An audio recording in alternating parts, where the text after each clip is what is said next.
रमता राम जपो रे प्राणी, अब तो सुन ले राम कहानी।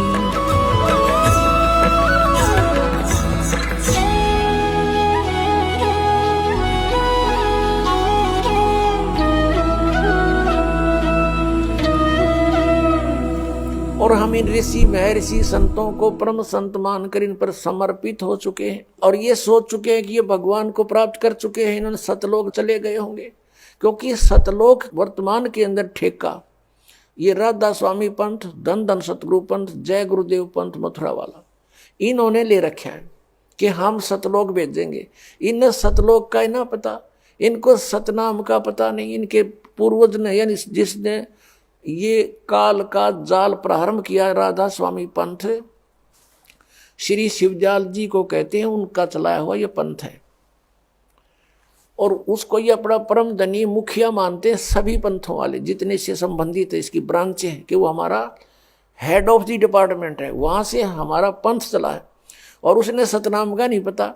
सतनाम सतलोक भी सतनाम, सचखंड भी सतनाम, सतपुरुष भी सतनाम, और सार शब्द भी सतनाम को कहते हैं, और सत शब्द भी सतनाम को, और सतनाम भी सतनाम को। ये सतलोक जाएंगे। और इनके मंत्र पांचों काल के, नाम से मोक्ष होगा। परमात्मा कहते हैं जैसे ये हठ योग करते 2.5 घंटा सुबह बैठो, 2.5 घंटा शाम बैठो, इन्होंने पुण्यात्माएं जो है इन्होंने अपने पैर भी खराब कर लिए। एक भक्त आता फरीदाबाद साइड से, दाढ़ी सी रखता है, वो कह रहा था जी मैं इस राधा स्वामी पंथ से जुड़ के 40 साल मैंने अपना गोड्डे भी कंडम कर लिए, भगवान मिले। वो 2.5 घंटे गए, मैंने 6-6 घंटे बैठ कर देख लिया, कुछ प्राप्त नहीं हुआ। लेकिन मैं प्रभुता के कारण, और मुझे पूछते कि आपने तो 40 वर्ष हो गए साधना करते, कुछ दिखा होगा? कहाँ सब कुछ दिखता है मुझे। और दिखा मैंने खक नहीं था, मैं झूठ बोला करता था अपनी प्रभुता बनाए रखने के लिए। कहा मुझे सब कुछ दिखता है, ऊपर के मंडल दिखते हैं, सतनाम दिखाई देता है, सतनाम के अंदर सतलोक में फलान। अभी न सतनाम का पता नहीं, ने बोला सतनाम का मुझे अब पता चला सतनाम क्या चीज़ है। और मैं मूर्ख बना रहा था वहाँ आसपास के व्यक्तियों को। तो पुण्यात्माओं, ये जो सतलोक की महिमा गाते हैं, इनको सतनाम सतलोक का पता नहीं। अब परमात्मा कहते हैं कि कलयुग में जीवन थोड़ा है, भाई कर ले बेग संभार, योग साधना बने नहीं केवल नाम आधार। अब जैसे सतयुग के अंदर लाखों वर्ष की आयु थी जीव की, और फिर त्रेता में लास्ट में 10,000 वर्ष की आयु रह जाती है, और द्वापर के अंत में 1000 वर्ष की आयु रह जाती है, और कलयुग के लास्ट में 20 वर्ष की आयु इस मनुष्य की रह जाएगी। तो लाखों वर्ष बैठ के वो हठ योग करें जाते, सबकी समाधियां ऊपर जाती थी। समाधि क्या चीज है? जैसे कल आपको दिखाया था, रात्रि के समय जय गुरुदेव पंथ के मुखिया श्री तुलसीदास साहेब मथुरा वाले का अनुभव, वो कहीं बताता है मुझे रास्ते में रामकृष्ण दिखाई दिए, फिर कहता है मुझे वहाँ उनके कहते हैं सीन दिखाई देते हैं, वृक्षों में आदमी, और वृक्ष नाच, आदमी उनका लटक रहे, व्यक्ति लटक रहे हैं और वृक्ष नाच रहे। ये मूर्ख बना रहा काल इनको। तो फिर ये कहता है श्री राम श्री कृष्ण की झांकी देखी, नज़ारा देखा, उनकी सवारी निकली मैंने देखी साधना में। फिर इन्होंने क्या देखा कि वहाँ सतपुरुष एक स्त्री के साथ बैठा हुआ, यू काल बैठा है दुर्गा के साथ में, दूर से दिखाई दे दिया इसने किसी रूप में।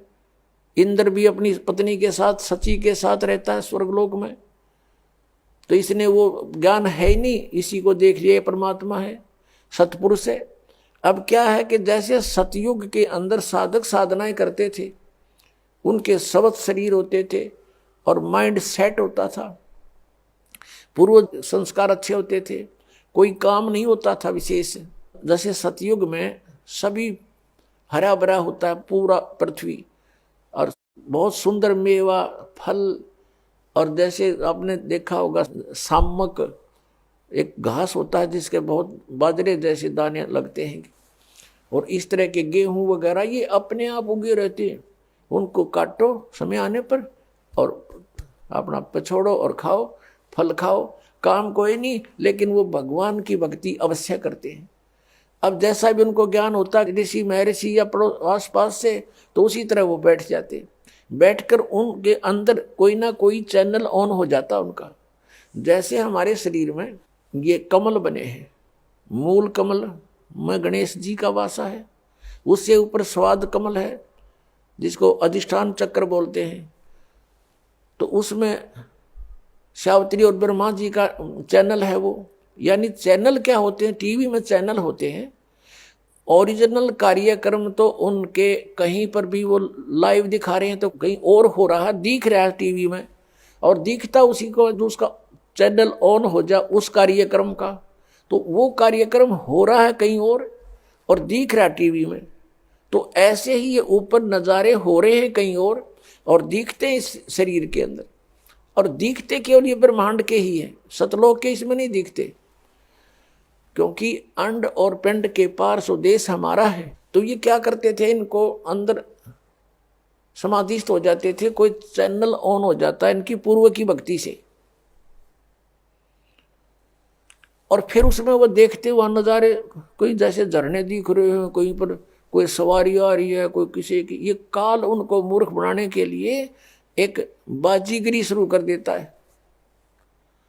अपने आत्माओं जैसे सिनेमा देखने जाया करते, पहले फिल्म देखने, अपने पल्ले से पैसे लगाते और 3 घंटे ऐसे जाते जैसे 3 मिनट चली गई हूं,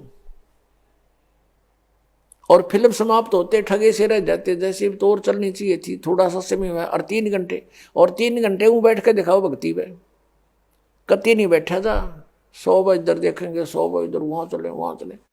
और तो ये समाधिस्थ न्यों होया करते थे, काली न मूर्ख बना रहा था। अब ये मन जो है ये टिकने नहीं देता जीव को। अब इसके वहां समाधिस्थ होकर ये कई वर्षों तक बैठे रहते थे। इसका कारण ये था कि मन को बाहर की अपेक्षा अंदर के नज़ारे बाहर से अच्छे दिखने लग जाते, तो ये उनमें लीन होता, उधर पहुंचा, वहां चला और खाएं जा धक्के, इतने समय पूरा हो जाए इसके जीवन का, और वो हठ योग करने से सिद्धियां आ जाती हैं। परमात्मा के नाम से जो भी व्यक्ति कोई क्रिया करता है उससे उसके अंदर सिद्धियां आ जाती हैं। मोक्ष मार्ग नहीं है वो।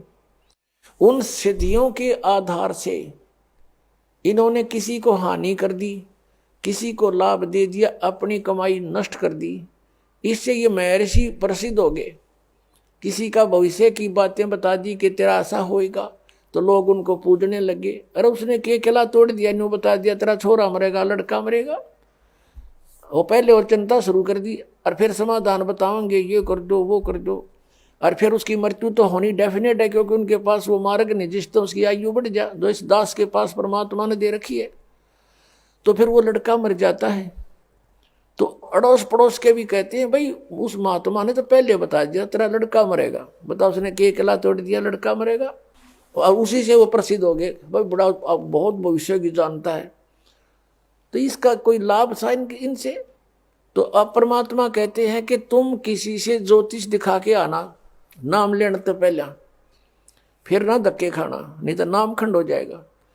और वो कोई आपको हानि बता दे कि आपको उस समय में इतनी हानि होगी, या कोई ऐसा दुर्घटना होगी, आपके परिवार का सदस्य या आपकी कोई मृत्यु का संयोग बताता है, तो यहाँ उपदेश लो और सच्चे दिल से नाम खंड मत होने देना, और फिर देखना। एक भक्त ऐसे ही चिंतित था, उपदेश लिया, और उसका ज्योतिषी वाला बताता था देखो तेरी ये आयु की वो है रेखा यहां से कटी हुई है, इससे आगे कोई आयु नहीं है। उसने 2-3 को दिखा, उन्होंने सही ऐसे ही बताया, वो बहुत चिंतित, उपदेश लिया, भक्ति करता रहा डर के, क्योंकि जिसने मौत दिखाई देती है वो भक्ति डट के करता है, बकवाद छोड़ देता है। कुछ दिनों में क्या देखा, उसकी रेखा ही बढ़ गई, और फिर वो गया उनके पास दोबारा, उसकी जो आयु बताई थी उसके बाद फिर वो गया वैसे, उसने ये कहने के लिए कि तुम तो झूठ बोल रहे थे, उसने जन्म पत्री भी बनवा रखी थी। तब वो देखने वालों ने दोबारा कहने लगा तेरा हाथ दिखा, नाम नहीं दिखाया करते हाथ, बकवास करते हो तुम। वह जन्म पत्री उनका एक विशेष पुरोहित था, उसके पास रखी थी। उसने पढ़ कर देखी कि कितनी उम्र होगी तेरी, कि मेरी 30 वर्ष, और तुझे तो 25 वर्ष में मर जाना चाहिए था। तो वो भक्त बोला तू मरे, हम नहीं मरे, तू मरेगा निकम्मे। राजा तो भी नाम ले लेके एकला तोड़ दिया, तेने बता दिया 25 साल की उम्र में मरूंगा, तेरे पास समाधान तो था नहीं। तो इस प्रकार ये ऋषि में ऋषि प्रसिद्ध हो गए, और ये काल का जाल है।